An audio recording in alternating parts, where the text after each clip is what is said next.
Welcome to Illuminati Silver. We tell you the truth about silver. Today is Saturday the 5th of October 2019 and we're providing our gold and silver weekly update for the week ending the 4th of October. We also comment on the non-farm payrolls report announced yesterday and where we see gold and silver prices more or less moving over the next few weeks. So let's investigate.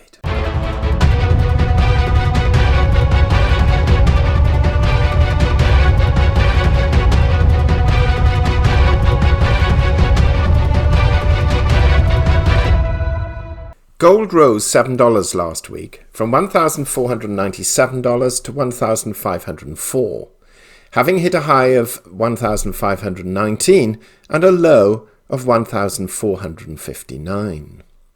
In sterling terms, gold finished the week at £1,220, that's up £3. And in euros it closed at €1,369, that's up just €1. Silver rose 1 cent, from $17.54 to $17.55, having hit a high of $17.80 and a low of $16.89. In sterling terms, it closed at £14.24, that's down 3 pence. And in euros, it closed at €15.98, that's down 0.06 euros. The gold to silver ratio rose from 85.3 to 1 to 85.7 to 1. The Dow Jones closed on Friday at 26,573, up 372 points on the day, but down 247 points on the week. And the Nasdaq closed at 7,982, up 110 points on the day, and up 43 points on the week. And the S&P 500 closed at 2,952, up 41 points on the day, but down 9 points on the week. Now Brent crude closed at $58.37, down $3.54 on the week, and WTI crude closed at $52.81, that's down $3.10 on the week. The dollar index stands at 98.80, that's down 0.31 on the week. Now we ended last week's update with the following words, quote, "So going forward this coming week, we will see some rapid movement in both gold and silver prices, and the economic and geopolitical data will of course influence their price. We still hold, however, that we can see gold falling back to $14.50 and silver has already reached $17.50, and we contend that it will go lower and attempt to reach the $17 level. That said, and we have to add this caveat, China and Iran can both derail the lowering of prices, and so too can poor economic data, which will put a floor underneath gold and silver, at least until the next Fed meeting in October." End of quote. Well, last week we did indeed see gold move as low as $14.59, not quite $14.50 admittedly, and silver touched $16.89, so actually moving below our $17 forecast figure. However, the poorest US manufacturing data for 10 years was announced on Tuesday, and this completely altered the direction of both gold and silver for the remainder of the week. Now, yesterday we produced a video entitled US Job Figures Settle Markets, Gold and Silver Prices Hold. We've put a link in the description below, with this video pointing out the very important non-farm payroll report, highlighting that 136,000 new jobs were created in September against market expectations of anything from 135,000 to 150,000, with the July and August figures actually being upgraded by 45,000 jobs. You may recall that the previous month's figures were extremely low and highly disappointing to the market. So, whilst these current figures were at lower end of expectations, the more important figure was the unemployment rate of 3.5%, the lowest level of unemployment for 50 years. And this figure is the one that the President's economic advisor Larry Kudlow latched onto while painting a rosy picture for the US economy moving forward. The stock market reaction to the news was indeed positive, with the Dow closing up 372 points on the day, and most other indices being up at or around 1%, including European stocks. Gold and silver, to be fair, were little moved by these events, having already gained appreciably from their early week lows, and with the weekend dawning, traders are often reluctant to take out new positions, as almost anything geopolitically can happen over that time, and of course markets are closed, preventing them from acting on such news. So let's take a brief look at the technicals. Now, some analysts are of the opinion that gold is now back in its uptrend line, with 1550 to 1560 in their sights and $1,450 offering significant support. Others have cited the move on Friday, where the open and closing prices were basically unchanged, known as a doji day, as indicating indecision, with prices more or less hovering near the 10-day moving average at 1502. That said, technically speaking, short-term momentum has turned positive, with the MACD highlighting consolidation and a possible crossover buy signal. Now, silver has formed a supportive candle for the week, forming what analysts call a hammer. One or two analysts are also predicting that a bullish pennant is forming on the weekly chart, with prices potentially, in the fullness of time, rising to $25. But that would be a number of months down the road. So let's take a look at the economic data for this week, which may affect gold and silver prices. Well, on Monday we have the consumer credit figures for August. Tuesday, producer price index for September. Wednesday, wholesale inventories for August and FOMC minutes are being published. Thursday, the consumer price index for September and core CPI for September. Friday, we have the import price index excluding fuels for September and the consumer sentiment index for October.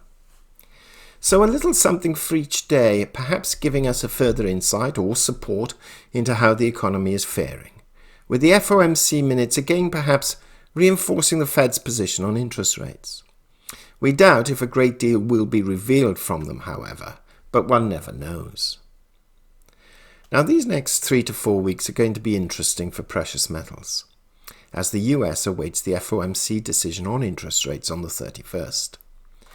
So in the meantime, there will undoubtedly be speculation, second-guessing, and a host of other data suggesting the Fed's next move. On the physical side of things, we thought we should mention what Bullion Vault put out to clients and on their website on Friday. Now we should quote them directly. Quote, "With number one gold consumer market China marking its annual National Day holidays this week, retail sales in number two India continue to suffer from high rupee prices and additional taxes," local sources report. Quote, "We are expecting a moderate Diwali," unquote, says one London analyst of the subcontinent's key Hindi gold buying festival starting 3 weeks from today with Dhanteras. Falling for 3 months running, legal gold imports into India hit a 3-year low in September, according to Reuters and Bloomberg, both quoting unnamed government sources for the data. Quote, "Everything is affecting consumers' sentiment," says N. Antha Padmanabhan, chair of the All India Gem and Jewellery Domestic Council, pointing to India's slowing economic growth as well as costly gold prices. Seeking to deter gold imports further, and so reduce non-mining nation India's current account deficit with the rest of the world, the government will issue gold tracking bonds twice this month, paying 2.5% annual interest with no capital gains tax.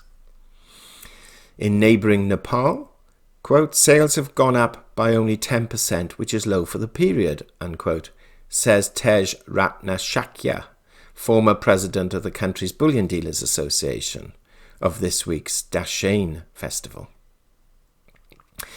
In contrast, inflows to Western gold investment trusts backed by gold have risen yet again this week, according to data compiled by the mining industry-backed World Gold Council. So that's the end of the Bullion Vault article. So we're beginning to see a slightly different perspective, if they're correct, that is, in that whereas previously physical buying was strong and the paper market suppressed prices, we may be going forward short term and see the opposite, with physical demand weakening, especially for gold, but paper markets bolstering prices as investors flee to the gold safe haven, and silver benefiting from it as a result. Now, there are a number of tailwinds to push gold and silver prices higher. Geopolitical uncertainty, trade wars with China and now Europe, which we've mentioned in a previous video, Middle East conflict far from resolved, low interest rate treasuries and in some countries negative rate treasuries, slowdown in global trade, lower rates and potential QE measures ahead, and of course domestic US political issues vis-à-vis potential presidential impeachment. But there are also a few, but not many, headwinds too, including a strong dollar, even though interest rates have been falling. Plus, and we must not forget this, stock markets love low interest rates. And although we have experienced some recent falls, it's interesting to see them rise again, as stocks themselves, or traders, realize that the next move is further lower rates to make up for an ailing economy. And this, to some degree, actually supports equities over other asset classes. Now, of course, this equity bubble will eventually burst, or at least deflate. But no one can yet predict when that is likely to happen. Meanwhile, we would suggest that there is some pretty firm underpinning of gold and silver at the $1,400 to $1,450 level at the low end, and $16 level at the low end for silver. And so, with such little downside from current levels and a much better upside potential, then ensuring one's portfolio has a representation of these metals is unlikely to be a bad idea at this stage. We will, for the sake of contrarianism, reiterate a video we put out last week titled, or actually the week before, titled, "Should you buy gold and sell silver and have their prices already peaked?" Now, in that video, Peter Borish of Quad Group argues that the catch-up with gold has already been reached at the end of the cycle, which he claims was 2 weeks ago, so that's nearly 4 weeks from now, and that now silver will lag gold. His theory is interesting, though contrarian. But again, it's worth viewing, and as we say, we've put a link in the description box below. So meanwhile, we hope you have a most pleasant weekend and a prosperous week ahead. Watch out for the data being announced, although we doubt if any of this is going to have a dramatic effect on prices. But we can see potentially gold operating more or less within a range of somewhere between this 1450 and 1550 level. And silver perhaps realistically over the next week between $17 and $18. Thank you for listening. Do share your views below. Meanwhile, have a great weekend and a prosperous week ahead. We hope you have found this video interesting and informative, and if so, please give it a thumbs up and share it on social media. Please ensure that you have subscribed to our channel and press the bell sign so that you are notified of any future videos. Also, kindly visit our website at illuminatisilver.com, and if you haven't already done so, please subscribe either as a free or paying member for regular email updates and offers. Disclaimer: Illuminati Silver owners come from a background of banking, international wealth management and economics. Having now retired from these worlds, we are not qualified to give investment advice. Therefore, this and other productions must not be deemed to be giving such advice and merely represent the personal views of its owners. Glory, glory, hallelujah.